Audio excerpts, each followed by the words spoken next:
Amém, queridos? Graça e paz. Vamos finalizar aqui a nossa meditação da carta de Paulo aos Filipenses. Vamos meditar no capítulo 4.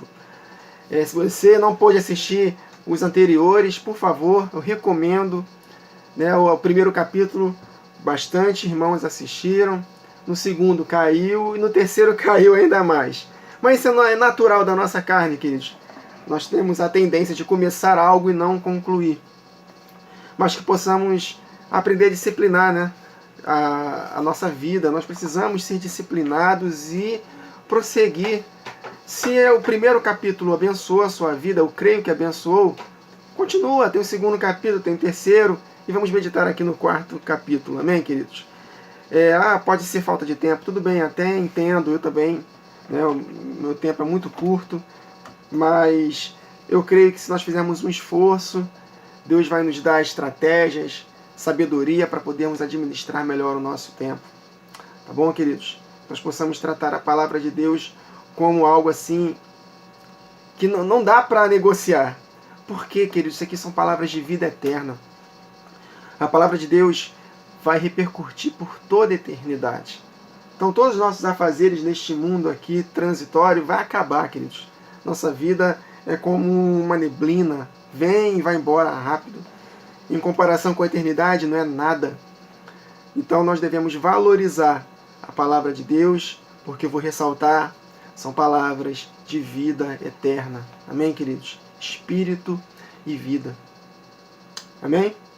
O diabo ele vai fazer de tudo para nos distrair nesse tempo do fim, para que não tenhamos revelação, iluminação das Escrituras. Então que possamos aproveitar as oportunidades, porque os dias são maus e a igreja ela vai sendo perseguida progressivamente no mundo. Então que possamos aproveitar as oportunidades que temos ainda e nos enchermos da palavra de Deus. Amém? Continuando, capítulo 4. Portanto, meus irmãos amados e muito saudosos, minha alegria e coroa, sim, amados, permanecei deste modo firmes no Senhor. Então o apóstolo Paulo ele tratava as igrejas, tratava os seus filhos na fé como uma coroa, como uma conquista. E na verdade é uma conquista. Foi para isso que nós fomos chamados, para sermos pescadores de homens. O Espírito está me lembrando de um texto aqui muito, muito legal. Daniel capítulo 12.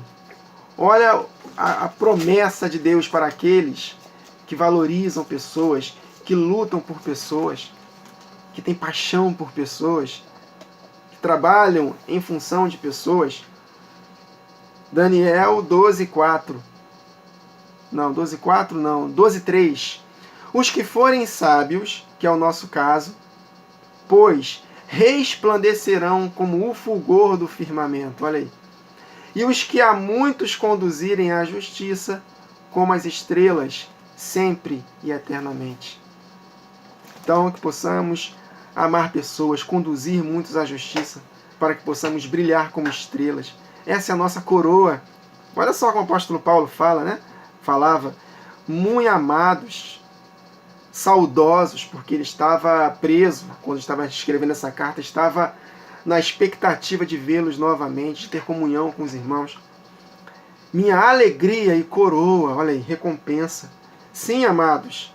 Agora ele fala, permanecei deste modo firmes no Senhor. Que possamos permanecer firmes até o fim, para que o nosso nome não seja riscado do livro da vida, meus irmãos. Então aqueles que julgam estar firmes, cuide para que não caia. Estava estudando hoje na vinda do trabalho, no ônibus, para meditarmos na terceira trombeta da nossa live da próxima terça-feira, do nosso podcast. E eu estava meditando que, de fato, até mesmo as duas testemunhas, elas correm riscos de se apostatarem. Ou seja, não é porque vamos experimentar do grande e maior avivamento que estamos garantidos, não. No deserto vai ser um local de provação. E até mesmo as duas testemunhas, parte da igreja, não vai ser toda, porque a igreja é predestinada a vencer, só não sabemos se nós faremos parte desse grupo. Então, na presciência de Deus, há um grupo que vai vencer. E até mesmo as duas testemunhas, parte dessas duas testemunhas, elas podem se desviar, sim, no processo da provação no deserto, nos últimos 3 anos e meio da humanidade. E muitos também podem ter medos, amarem as suas vidas e não dar suas vidas por Jesus também, e negá-lo. Isso pode acontecer. A única garantia de que não vai haver mais nenhuma possibilidade de pecarmos e nos desviarmos é quando tivermos nossos corpos glorificados, quando Jesus voltar. Até lá, até mesmo na segunda metade da última semana da igreja, cheia do Espírito na primeira metade do grande e maior avivamento, ela corre risco também de se afastar da fé. Tá bom, queridos? É muito interessante isso. Enfim, vamos lá. Então, aquele que julga está firme, cuide para que não caia. Hoje nós podemos estar cheio do Espírito, cheio da palavra, caminhando firme com o Senhor, mas nós não sabemos o dia de amanhã. Então, o tempo todo, nas cartas, os apóstolos, cuidado, permaneçam firmes. É isso que o apóstolo Paulo falou aqui. Permaneçam, meus irmãos, deste modo, firmes no Senhor. Aqui está a perseverança dos santos. Olha aí. O que vencer, está em Apocalipse. Então há a possibilidade de perder.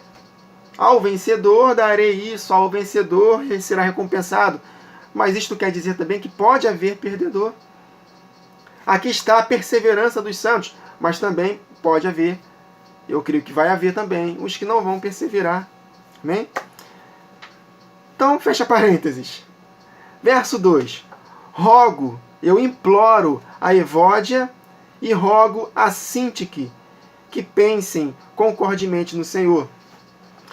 Essas duas pessoas aqui estavam em litígios. E o apóstolo Paulo implorando para que eles pensem concordemente no Senhor, para que Satanás não alcance vantagem sobre elas e sobre nós também, queridos. Então, nós devemos tomar muito cuidado para que nós não estejamos em litígios com ninguém, principalmente com os irmãos, queridos. Só porque pensam diferente. Calma, não é assim. Claro que nós não vamos, aceitar tudo o que todos falam. E esse é o espírito do anticristo, o ecumênico. Todos os caminhos levam a Deus, está tudo certo, no final das contas todos vão se salvar. Não, calma. Agora, isso não pode, de forma alguma, fazer com que andemos em litígios. Jesus falou para amarmos os nossos inimigos. Se ele se transformar no seu inimigo, mesmo assim, ame-o.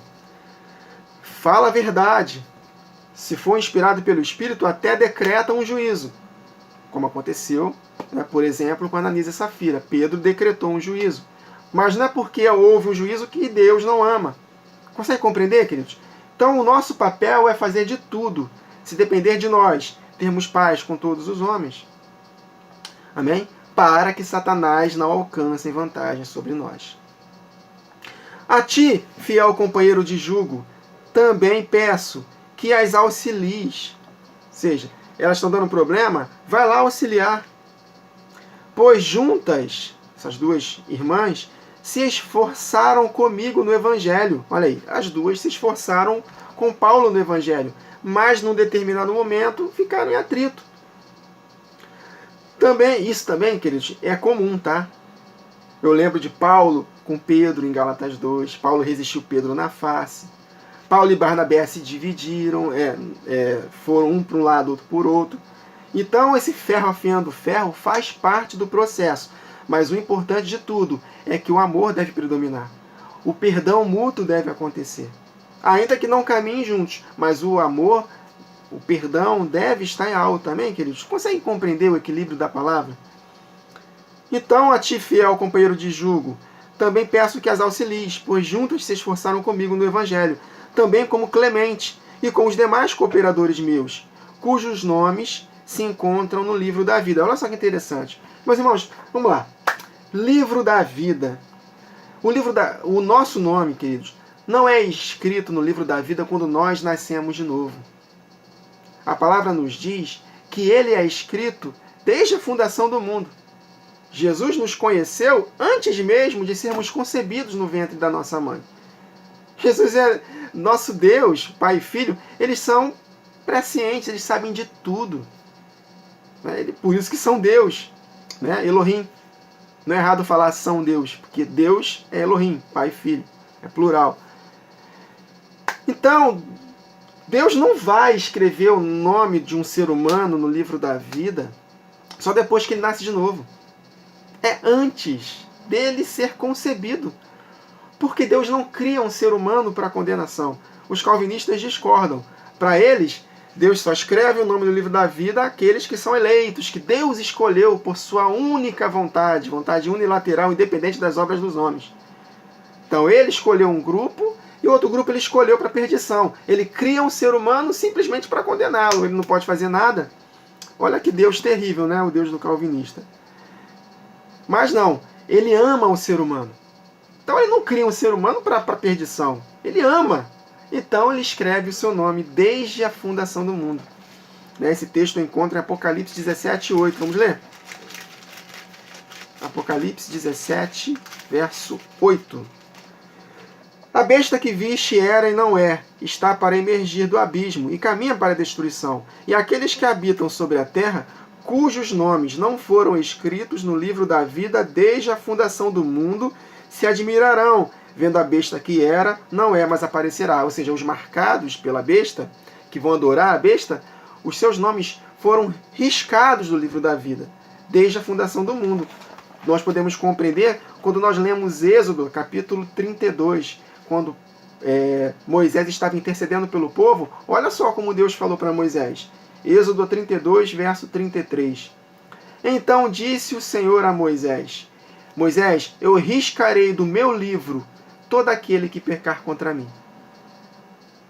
No verso 32, Moisés falou: agora, pois, perdoa-lhe o pecado do povo, senão risca-me, peço-te, do livro que escreveste. E Deus respondeu para Moisés: Moisés, eu vou riscar o nome do livro todo aquele que pecar contra mim. Ou seja, se ele vai riscar, se ele vai riscar do livro, é porque antes já estava escrito. Amém, queridos? Então o nosso nome, o nome de todo ser humano é escrito no livro da vida antes mesmo deles serem concebidos no ventre de suas mães. Agora, eles são riscados quando esse peca, quando esse não se arrepende dos seus pecados. Entendeu? Então nós não temos nosso nome escrito no livro da vida quando nós nascemos de novo. Ele é escrito desde antes da fundação do mundo. Mas ele é riscado quando há pecados sem arrependimento, quando não há arrependimento. Amém? Continuando, apenas um detalhe muito interessante, né? Verso 4. Alegrai-vos sempre no Senhor. Outra vez vos digo, alegrai-vos. Olha aí. Alegrai-vos, outra vez digo, alegrai-vos, queridos. Porque a alegria do Senhor é a nossa força. Por quê? Porque a nossa alegria independe de circunstâncias. A nossa alegria é porque nós temos a habitação do Pai e do Filho em nós. Essa é a nossa alegria, a comunhão do Espírito, independente das circunstâncias. Por quê? Porque aqueles que perseverarem até o fim vão alcançar a herança, o prêmio da soberana vocação de Deus em Cristo Jesus. Então, graças a Deus que em Cristo Jesus sempre nos conduz vitoriosamente em Cristo Jesus. Amém, queridos? Então nós somos conduzidos em vitória, independente das circunstâncias. Aí ele continua: seja a vossa moderação conhecida de todos os homens. Perto está o Senhor. Então tudo que nós fazemos, queridos, tem que ser conhecida. Eu falei isso na última gravação. O mundo precisa ver as nossas boas obras para glorificar ao nosso Pai que está nos céus. E ele fala: perto está o Senhor. Não andeis ansiosos de coisa alguma. Meu Deus, como nesse período de eleições aqui no Brasil, quantos cristãos ansiosos, né? Então não andem ansiosos nem pelas eleições que aconteceram, nem por coisa alguma. O mundo ficará perplexo, desesperados, desmaiarão de terror com as coisas que sucederão ao mundo. Mas nós não. Nós ergueremos a nossa cabeça e glorificaremos a Deus. Nos alegraremos, porque a nossa redenção está se aproximando, queridos. Quanto mais o mundo fica pior, mais as coisas piores acontecem, mais nós devemos nos alegrar, porque a nossa redenção está próxima. Nós seremos livres da ira de Deus. Amém? Então não andeis ansiosos por coisa alguma. Em tudo, porém, sejam conhecidas diante de Deus as vossas petições, pela oração e pela súplica, com ações de graças, tendo o coração agradecido. E aí, como consequência de entregarmos tudo aos pés de Jesus através das orações, mas nada, não é na força do braço, é na força do Espírito, nós entregamos a Ele, e aí o Espírito de Jesus Cristo nos promoverá livramentos, né? Bênçãos, condução, direção. É isso que nós meditamos nessa carta. E a paz de Deus, como consequência, que excede todo entendimento, guardará o nosso coração e a nossa mente em Cristo Jesus. Que a paz de Deus, queridos, seja o árbitro da nossa vida. Paz é uma ordem em meio ao caos. É uma paz de espírito interior, que Deus está conosco. No mundo tereis aflições, mas tem de bom ânimo, eu venci. E todos que nascem da minha obra da cruz, nascem para vencer. 1 João 5,4. Todos os que nascem de Deus vencem o mundo. E essa vitória que vence o mundo, a nossa fé, nós devemos confiar no Deus em quem servimos, queridos. Ele não perdeu o controle de nada. Nós é que precisamos perceber, ter a percepção correta pelas Escrituras, pelo Espírito de profecia e descansar o nosso coração. Porque tudo isso vai acontecer. Desgraças no mundo só vão aumentar. Mas Deus nos livrará de todos esses males se permanecermos nele. E devemos estar com o coração descansado, porque Ele cuida de nós. Ele é o nosso pastor. Amém, queridos? Finalmente, irmãos, tudo que é verdadeiro, tudo que é respeitável, tudo que é justo, tudo que é puro, tudo que é amável, tudo que é de boa fama, se alguma virtude há e se algum louvor existe, seja isso que ocupe o vosso pensamento. Então, o nosso pensamento tem que estar ocupado vou resumir aqui, palavra de Deus. A palavra de Deus é tudo isso. É verdadeira, respeitável, justa, pura, amável, boa fama, com virtude, com louvor. É a palavra que deve ocupar o nosso pensamento. Nós devemos nos transformar pela renovação da nossa mente, queridos. Então a nossa mente deve estar cheia, saturada da palavra de Deus, para que as nossas ações sejam ações de santidade. Tudo que nós fazemos são consequências dos nossos pensamentos. Então, se os nossos pensamentos estão ocupados com a verdade, as nossas ações serão ações de santidade. E, como consequência, frutificaremos. E frutificando, Deus vai limpando cada vez mais a nossa mente pela palavra, para que demos mais frutos ainda. Amém, queridos? E nós seremos recompensados. Todos aqueles que obedecem à palavra de Deus são recompensados e vencem. Amém? Não podemos esquecer que a vitória que vence o mundo é a nossa fé, mas a fé sem obras é morta. Então não é somente crer que Deus existe, mas é praticar. Amém, queridos? Aí ele continua no verso 9. O que também aprendestes, e recebestes, e ouvistes, e vistes em mim, isso praticai. Olha, apóstolo Paulo sendo exemplo. E o Deus da paz será convosco. Não é isso que Jesus falou em Mateus 28? Fazeis discípulos de todas as nações, ensinando-os a obedecerem a tudo que eu vos ordenei. E aí sim, como consequência, estarei convosco todos os dias. Então, quer que Deus, se quisermos que Deus esteja conosco todos os dias, nós devemos praticar a palavra. Amém? É isso aqui, ó. O apóstolo Paulo praticava a palavra, era exemplo. Aí ele fala, pratiquem isso. E o Deus da paz será convosco. Olha aí. Condições indispensáveis, queridos. Verso 10. Alegrei-me sobremaneira no Senhor, porque agora, uma vez mais, renovastes em meu favor o vosso cuidado, o qual também já tinhas antes, mas vos faltava a oportunidade. A igreja dos Filipos faz parte da igreja da Macedônia. Lembra que o apóstolo Paulo, em 2 Coríntios 8, não quis que eles participassem dos donativos para os santos da Judéia, porque eles eram muito pobres, mais pobres do que os cristãos pobres da Judéia. E os apóstolos nem chamaram essas igrejas para participar. E mesmo assim, eles tomaram iniciativa e imploraram para que participassem, dando até além do que podiam. Olha aí. Então essa mesma igreja dos Filipos, que faz parte da igreja da Macedônia, Se não me engano, Tessalônica também faz parte da Macedônia, Bereia, enfim.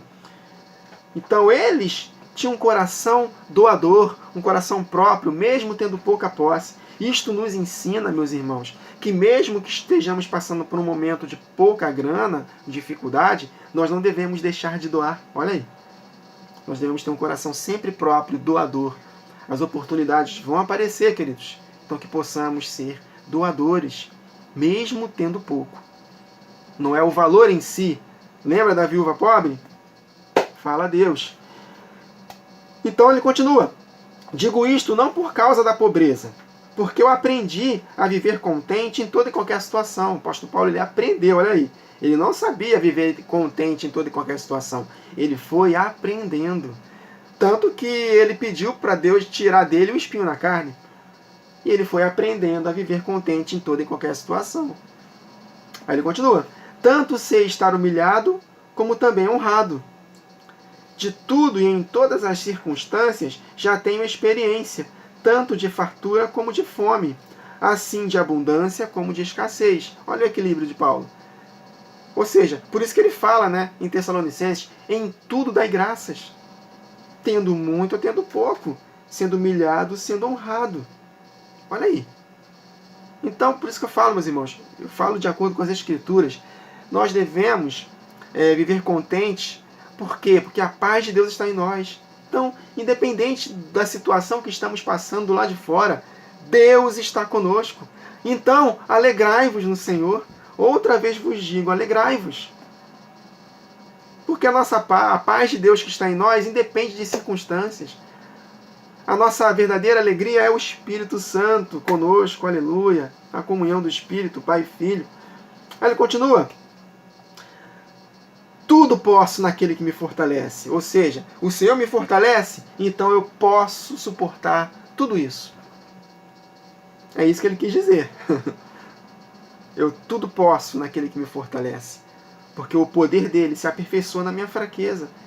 Tendo momento de fartura ou tendo momento de escassez, nada disso vai tirar o meu foco em Deus. Nada disso vai abalar a minha fé. Porque eu sei em quem eu tenho crido. Aleluia! Amém, queridos? Está vendo o contexto de tudo posso naquele que me fortalece? Verso 14. Todavia fizeste bem, associando-vos na minha tribulação.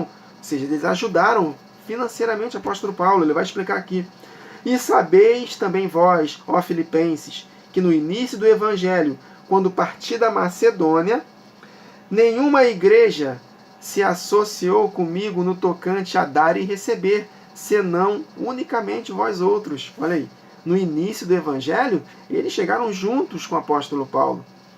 Porque até para Tessalônica mandastes, não somente uma vez, mas duas, o bastante para as minhas necessidades.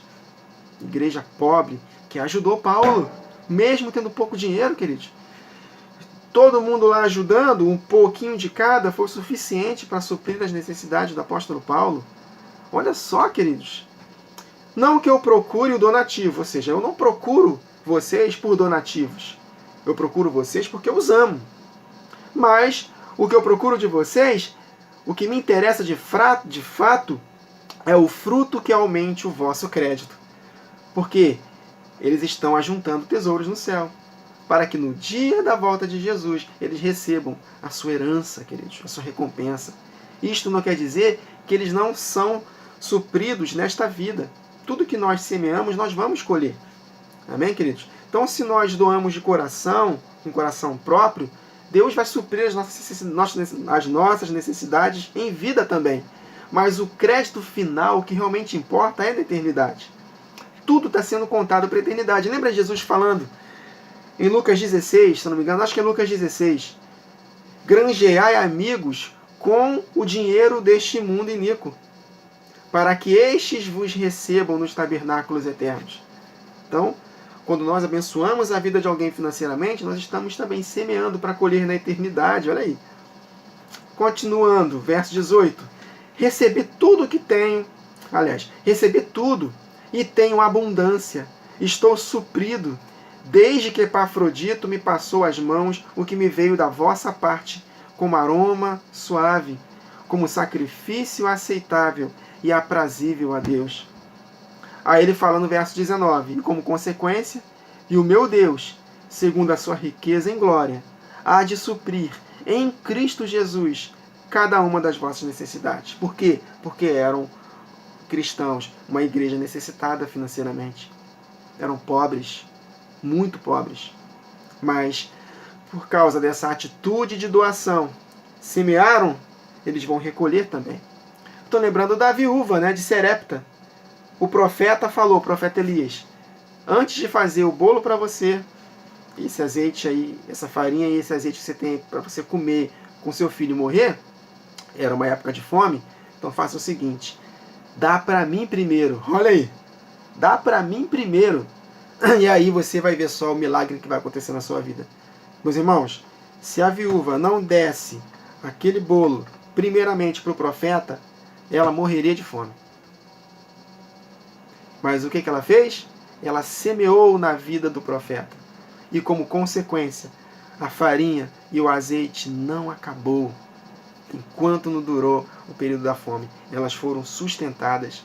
E eu vejo esse quadro aqui também. A igreja dos Filipos era uma igreja pobre, de necessidade, a viúva, e eles fizeram de tudo para poder abençoar financeiramente o ministério de Paulo.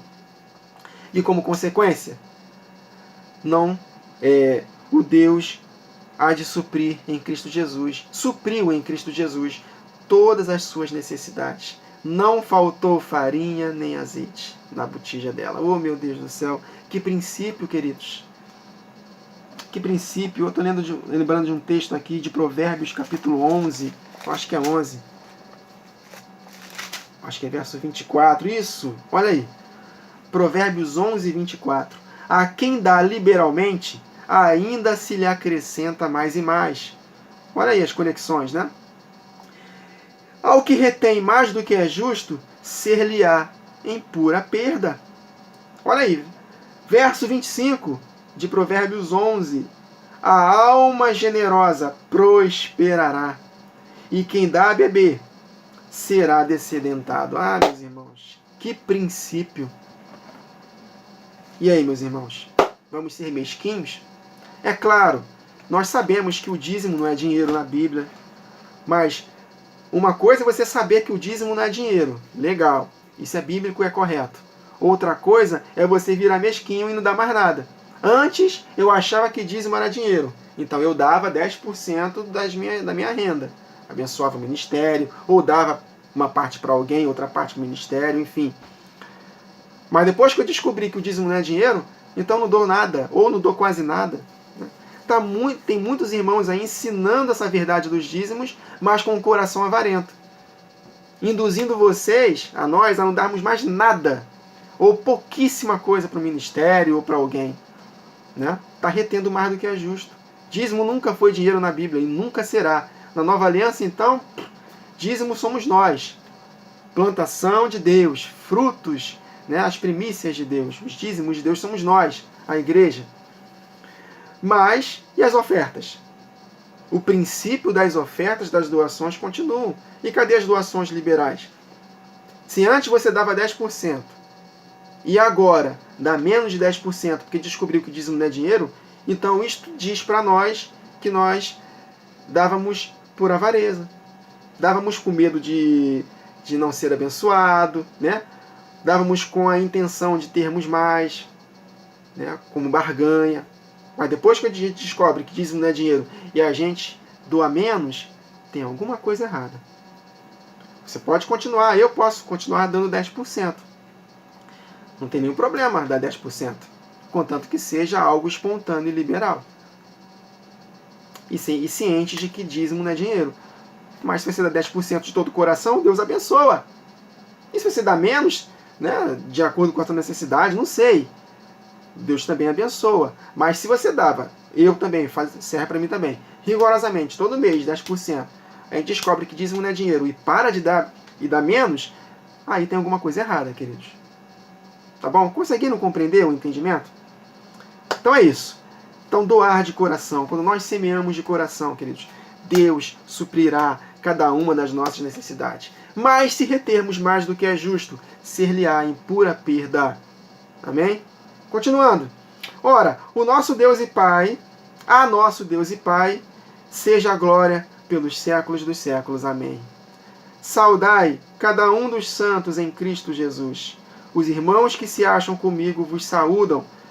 Todos os santos vos saúdam, especialmente os da casa de César, porque o apóstolo Paulo estava preso lá, no palácio de César, e ganhou muitos soldados de César para Cristo. Lembra lá em Atos? Que o apóstolo Paulo exigiu o seu direito de cidadania romana? Qual é a intenção? Comparecer diante de César e lá ganhar alguns para Jesus. E ele termina a carta: a graça do Senhor Jesus Cristo seja com o vosso espírito. Amém, queridos? Finalizamos aqui a carta de Paulo aos Filipenses. Então vou falar o que eu falei no início do vídeo. Por favor, assista os anteriores. Vai acrescentar muito a sua fé, a sua vida. Tá bom, queridos? E se vocês meditarem, mais revelações o Espírito vai presentear para vocês. Tá bom? Então é isso. Até a próxima série. Eu não sei qual carta nós vamos meditar, mas vamos ver. Eu tenho a série de João ainda para dar prosseguimento, a série do Salmo 119. A falta de tempo atrapalha um pouco, mas aos poucos Deus vai abrindo as portas, dando graça, estratégias, sabedoria, e nós vamos dando prosseguimento aí nesse canal aí que foi criado para a honra e glória do nome do Senhor Jesus. Amém, queridos? Até a próxima gravação. Que o Senhor nos abençoe.